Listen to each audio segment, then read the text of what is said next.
Welcome to Tales Beyond Threads. Dive into the most intriguing Reddit stories from across the internet. Sit back, relax, and let the stories unfold.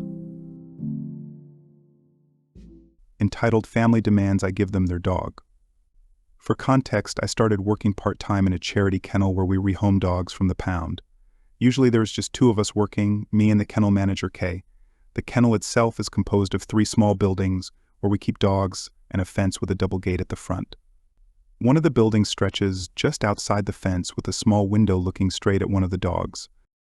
On this day, we had received a cabinet donation that someone had left out in their garden. Since we had some use for it, Kay asked me to wash and scrub it since it was filthy while she walked the next dog on the list, so I grabbed my earbuds and got to work disassembling and scrubbing it in the courtyard. Catching up on the latest Reddit reading podcast, when in my periphery I see the entitled Dad ED and Kitty K. They had apparently just walked up and were looking into the open kennel window, squeaking a ball at the dog inside. I take out my earbuds and this conversation ensues. OP, can I help you? EK, we're here to pick up our dog, Spot. OP, sorry, we don't have any dogs named Spot here. EK, but he's right there, we can see him through the window. He looks exactly like he did on the listing. Give us our dog now. OP, like I said, we don't have any dogs called Spot here. That's Jess. Are you sure you're at the right place? ED, yes, this is the address we were given. OP, okay, who did you talk to? What's the name of the company or person? ED, I don't know. OP, okay, I don't think I will be able to help you. Why don't you wait for my manager to come back in around 15 to 20 minutes? She'll be able to sort you out. ED, okay, we'll wait. And they walked off. I put my earbuds in and continued working. Not even 10 minutes later, the EK comes back with his phone in his hand. I take out my earbuds and he tells me his mom EM is on the other end and wants to talk to me. EM, why are you keeping our dog away from us? Let me talk to Vanessa. OP, hello to you too. I'm sorry, we don't have any Vanessa working here, nor in the office associated with us. EM, Vanessa told me to come here. This is the address we were given, so stop bullshitting us and just give us our dog. OP, I told you, no Vanessa works here. We don't have any viewings organized for today either. What's the name of the company you're looking for? EM, we organized it with X Charity. Why are you making this so difficult? OP, miss, we're not affiliated with X Charity at all. You have the wrong place. EM, stop lying. My kid saw the dog through your window. This is the address we were given and we'll get our dog today. At this point, I see my manager rounding the corner and just tell the lady to talk to her since she'll be able to help her more. I walk up to my manager, give her a really quick summary and apology for what's about to come in hand over the phone. I didn't hear the conversation, but I was later told that she had a similar conversation in a very argumentative tone with the lady on the line. She doesn't take bullshit and told her to tone it down so they can figure this out, and they eventually got to the conclusion that the family were looking for the kennels on the other side of the parking lot. The father and kid walk off, no apology or anything. A few minutes later, I see my manager glued to the fence, and she calls me to come watch with her. Looking to the other side of the parking lot, we see the family walking out of the other kennel with their new dog, Spot. Spot was a smallish Shih Tzu. Jess is a massive Shiba Inu Staffy mix. Confused looks were shared with my manager. Yikes. This could have been dangerous depending on the people. I don't know how I feel about these people taking that poor animal home. The petty in me would have called the other kennel and told them the family wasn't fit to take care of any animal. Dog theft is a thing, y'all. Get your pups chipped. Nah, as far as I could tell, it wasn't anything like that. They had actually purchased a dog, just not from us. My parents make me feel worthless, and I'm dreading going back to America. I'm currently in Japan returning tomorrow, and I'm already feeling my life go back to hell the more I talk to my parents. The stress train begins with my parents already making me feel like a failure when I'm just looking for support. I've sacrificed so much for them, but it's never enough. I was thinking of doing online classes to get a head start for next semester, but since I'm so close to graduation, there aren't many options left online for my advanced levels. So I asked my mom for assistance because she's a college advisor at a different school. Instead of actual help, she sent a belittling text. The text went as such me, I think I could handle 2 more classes because most of classes are online this semester and seem easy. Do you think you could help me find these classes online at different school? My advisor said they do not offer these online in the fall here. Mom, this is why I was trying to get you to do more hours the past 2 years. LOL. Me, I did 15 hours every semester since I started school. But okay, never mind. Then Mom left me on read. I understand I was rude, but I felt completely insulted by that. Will they ever understand what I've done to get where I am? I'm a recovered dyslexic with extreme ADHD, and being where I am should be a miracle, but it's never good enough. I went to community college to save money. It was free where I went, while they let my sister go straight to a 4-year school. I took 15 hours every semester. The minimum at my university is 9 hours, and also did winter and summer classes.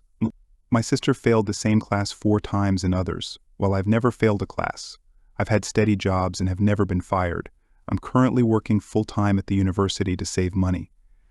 My sister just got fired from her 3rd job in 2 months. She can't make friends to find a roommate for college, so I offered for her to live with me, even though she has done terrible things to me, to help my parents save money. Despite all this, we're seen as equally bad, and I'm considered lazy for not doing more. I'm being held to a completely different standard, and it's making me realize that being here in Japan, with limited contact, has relieved my stress because I can use not contacting my family as a tangible excuse. I feel bad for feeling this way. This is my 2nd post here, because I just needed a vent. Tell your sister sorry you found a paying roommate and she can't move in, or has 30 days to find a new place, whichever applies. Tell your family you've taken up volunteering in your free time, and may be unreachable for days at a time. Don't help people that don't add value to your life or well-being. Keep your sister out of your home. Do not let her in for a day or a week, because you will never get her to leave after that. You need a safe place to retreat to. And keep out your parents also. Spend the next semester in your private apartment, in the library, and at friends. Tell them you are too busy with classes to visit your parents or have them at your place, and too busy to answer the phone or texts. Answer once a day at most. Change your locks and forget to give them a key until graduation. After graduation, move far away. Please finish your degree and move far, far away from your terrible parents and sister. It will be great for your mental health. Nothing wrong wanting to vent out and relive yourself from stress. I hope you have good days in the future. Is it wrong to keep my mother at bay while I plan my wedding? I, 24 female, grew up very close to my mother, 53 female. We were very close and we did a lot of activities together. She got divorced when I was little and has since remarried with the man I consider one of my role models in life, while still maintaining my connection with my biological dad. Over the years and since moving out of the house, I've noticed some very unsettling tendencies come out from the relationship I have with my mom. I met a man in college and we started dating. Everyone was introduced and things were great. This man is now my fiancé. As time went on and our relationship became more solidified and serious, my mom has started preferring that just myself come home to visit now. She complains about being a hostess and wanting to do whatever she wants to do and not have to wait on everyone by making meals, cleaning up after us, etc. I get confused by this since this started coming up. We were in college and living independently, but we don't need to be cared for. I do have a younger brother in the home that still needs that kind of support, food, water, shelter, but I've been out of that phase for years. She had a mental breakdown at my college graduation because she saw my biological dad from a distance and refused to continue into the ceremony because it was all too much for her. My biological dad and my remarried father both get along great. No one has any issues except for her. She makes comments on vacations when it's just us without my fiancé about how this might be the last vacation like this. This is how it could have been, and it makes me so upset. I love my fiancé very much and want them to be included, but she makes all these remarks about the opposite. It's pushing me away. A week before I got engaged, she asked me privately if I could not post anything when I do get engaged, because the thought of me being engaged makes her physically ill. And she asked if I could wait 2 years to get engaged, because it would be more convenient for herself since she would be done with her master's program by then. I told her none of that is in my control, and it is a once-in-a-lifetime moment that I would like everyone to share in, so I cannot make that promise to not share it online with everyone. She started crying and listed all the problems she had with family members and socializing and big events. It was all about her. She refuses to get counseling and says God will get me through it. She clearly needs help and sees me as her confidant, but I can't help her when it involves putting my own life on hold. I tried to wait a little bit to tell her I got engaged when it happened, and I told her I had a date set. But as of right now, she's had problems with my bridesmaids I've picked out, the dates I have reserved, and doesn't even want me to try on any dresses with anyone, even if it's just for fun, because it's a mother's thing. I want to give my biological dad some time during my wedding as well, walking down the aisle in a dance, but I know Mother will throw a very strong opinion on that. At this point, I'm closer with my future mother-in-law and will have her support instead. TLDR, is it wrong to not include my own mother in any form of planning my wedding when she sees me as her confidant? I don't think she approves of any man I could ever be with, and it makes me feel guilty to not want my mom around or included on my wedding planning. I just can't afford to have her ruin my once in a lifetime opportunity because it benefits herself more. Instead of being happy for me as her only daughter, she criticizes my decisions and throws all of her opinions around to make it seem like she's looking out for me.